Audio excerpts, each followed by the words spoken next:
Hello, everyone, and welcome back to the channel.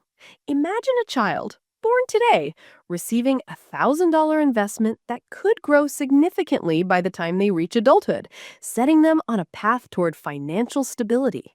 What if every American child, regardless of their family's background, had this kind of head start? This isn't a hypothetical scenario.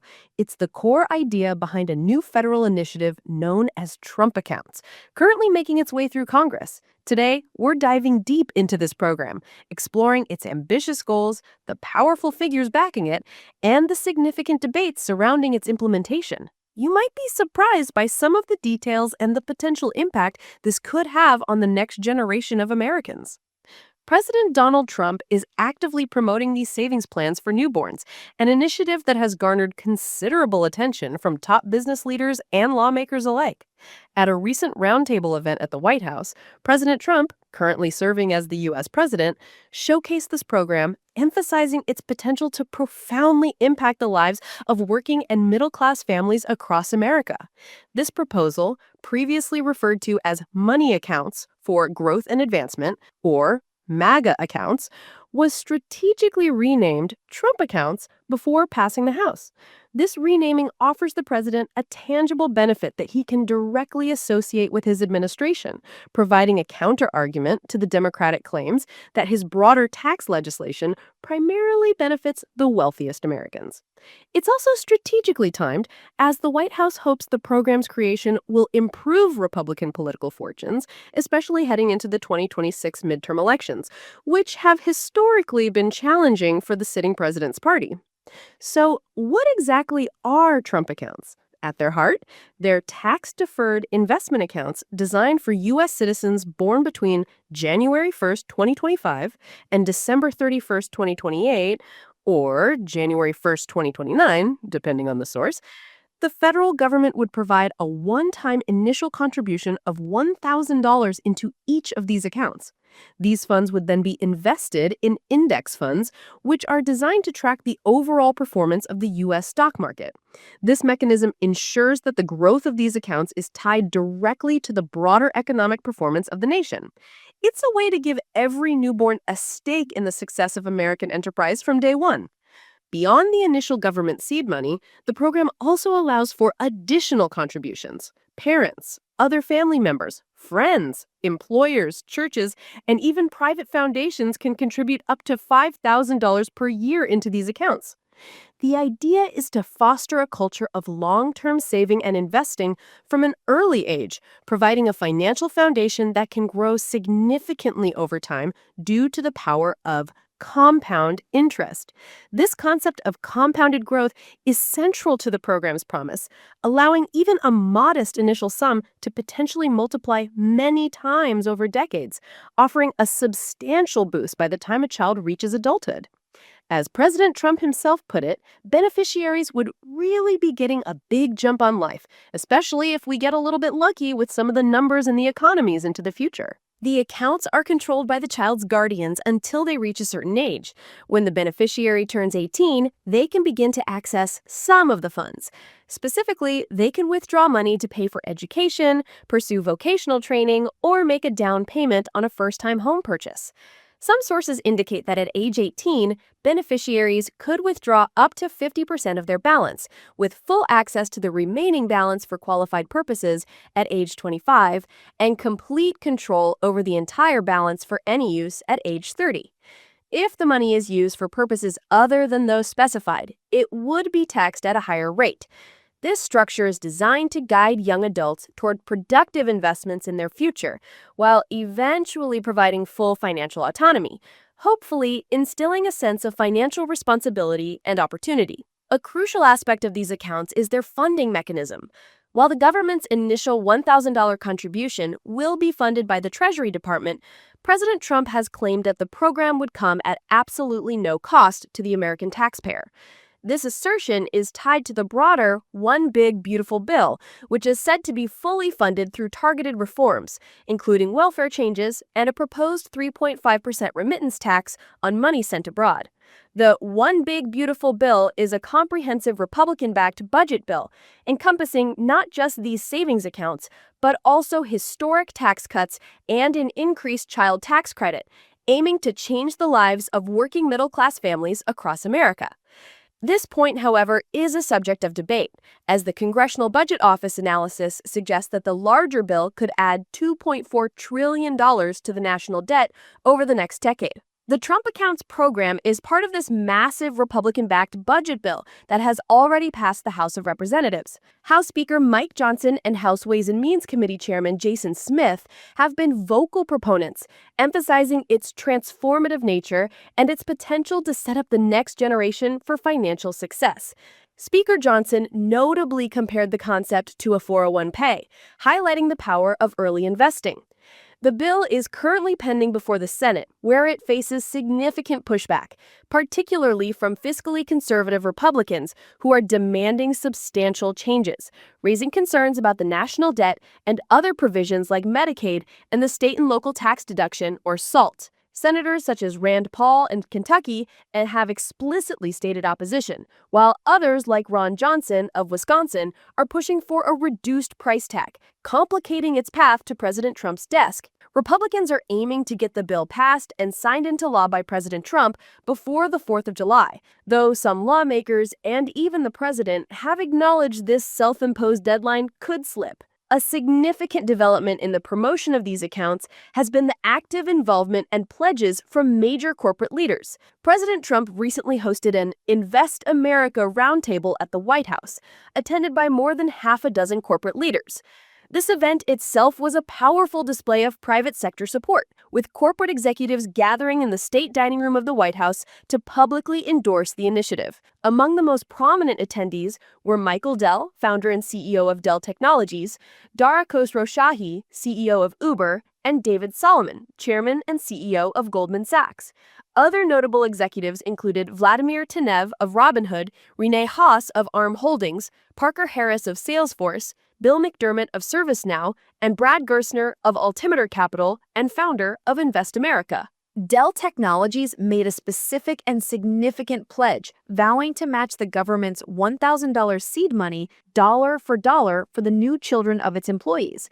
Michael Dell himself stated that this is an investment in our people, their families, our communities, and America's future, emphasizing that opportunity should begin at birth. He also indicated that he and his wife intend to make a very significant gift through their family's foundation to support the plan, particularly for families who have historically been left behind. NVIDIA CEO Jensen Huang also expressed support, calling the plan visionary and promising an unspecified contribution for his employees' children. While other executives like Uber's Dara Khosrowshahi and Goldman Sachs' David Solomon expressed general support for the savings account plan, they did not echo Dell's specific dollar-for-dollar matching pledge. However, Brad Gerstner, the CEO of Altimeter Capital, affirmed that all executives at the event committed to contributing to the accounts of their employees' children at a level appropriate to their company. This collective corporate backing is intended to amplify the program's impact and demonstrate broad support from the private sector, showcasing a unified front behind the administration's vision for economic opportunity. Proponents argue that these Trump accounts represent a powerful way to foster financial literacy and promote an ownership society. Michael Dell articulated this by saying such accounts are a simple yet powerful way to transform lives, linking them to increased likelihood of college graduation, starting a business, and buying a home. David Solomon of Goldman Sachs highlighted that the initiative gets at the core of binding those future generations to the benefits and the potential of America's great companies and markets, stressing the importance of young people understanding the power of long-term investing. Uber CEO Dara Khosrowshahi described the plan as a launchpad that puts the unstoppable engine of compounding to work for our kids, building a future for them from day one. This vision frames the accounts as a fundamental step towards long-term prosperity and financial stability for every American child. Brad Gerstner further noted that this initiative aligns every child in America with the upside of free markets, making America an ownership society again. The concept of providing a financial head start for newborns is not entirely new. The Trump Accounts program is similar to other existing savings account options, such as 529 college savings plans, although 529 plans typically have higher contribution limits. More broadly, the proposal builds on the concept of baby bonds, which have already been introduced in some U.S. states and the District of Columbia. For example, California, Connecticut, and the District of Columbia have implemented similar initiatives as a strategy to reduce the wealth gap between wealthy and poor individuals. The United Kingdom also operated a similar child trust fund with government seed funding from 2002 to 2011 before discontinuing the program, while Singapore runs the baby bonus scheme, which includes government-matched savings accounts for children. However, the Trump accounts proposal has faced considerable criticism and skepticism, particularly regarding its potential impact on wealth inequality and its design compared to other programs. Economist Derek Hamilton of the New School, who originally proposed the idea of baby bonds a quarter century ago, argues that the GOP proposal, as currently structured, could actually exacerbate rather than reduce wealth gaps.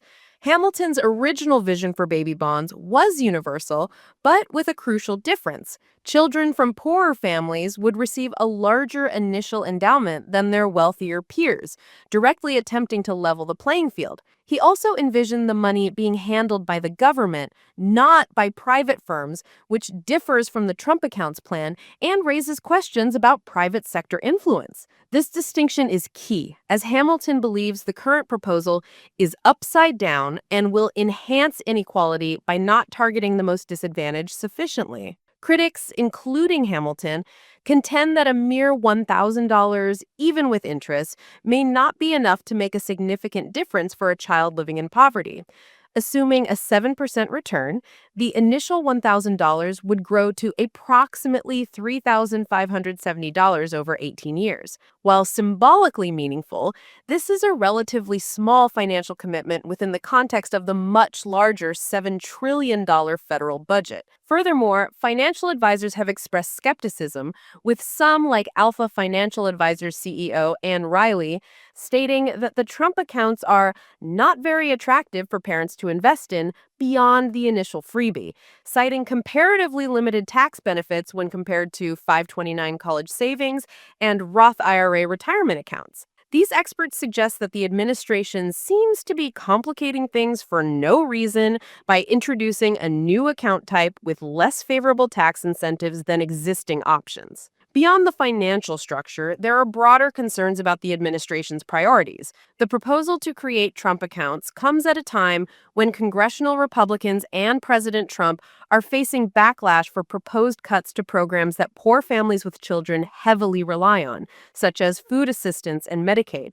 Critics point out that while the Trump accounts aim to help young people financially in the long term, the same administration is also pushing to slash higher education grants and other programs that aid young adults on the cusp of adulthood. Advocates like Eve Valdez, who works with youth in foster care, highlight that young adults from impoverished backgrounds often struggle with immediate basic needs like rent and transportation, expenses that the Trump accounts cannot be tapped to cover. Shamika Gaskins of End Child Poverty California emphasized that accounts inaccessible for 18 years mean little to families currently struggling to meet basic needs, arguing that the country should focus on ensuring children have health care and families have access to programs like SNAP and food assistance. Another point of contention is the eligibility requirement for the Trump accounts. The bill stipulates that at least one parent must produce a Social Security number with work authorizations. This means that U.S. citizen children born to certain categories of immigrants would be excluded from receiving this benefit. This contrasts with some other baby bond programs, which are specifically designed to target disadvantaged groups and reduce poverty. In contrast, the Trump accounts program would be available to all families of income levels, regardless of their financial circumstances. While proponents argue this makes it a universal benefit, critics argue it deviates from the original intent of baby bonds, which was to address wealth inequality by disproportionately benefiting those in need.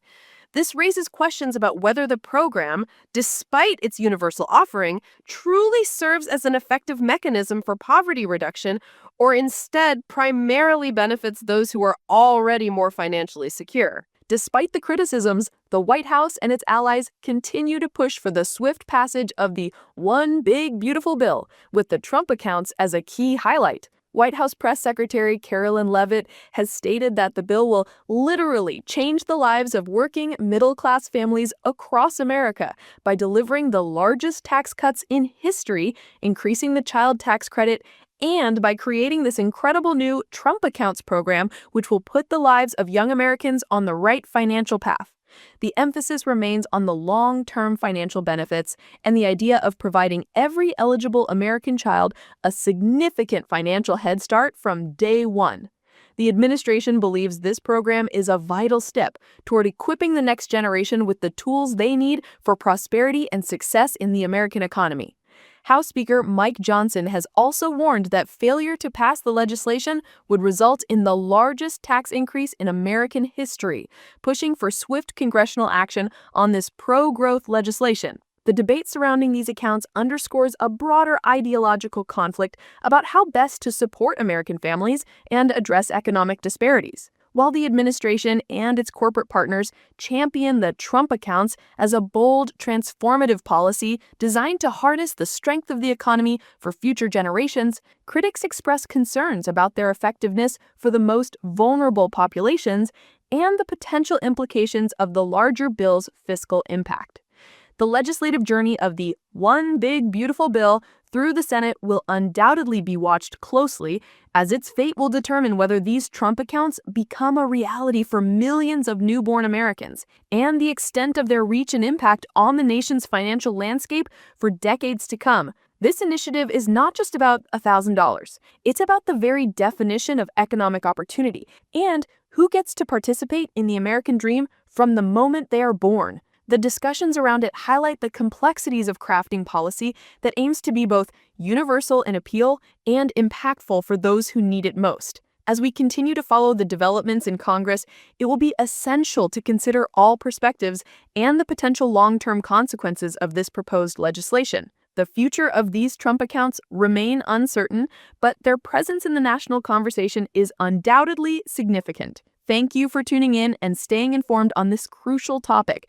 We hope this comprehensive overview has enhanced your understanding of the Trump Accounts program.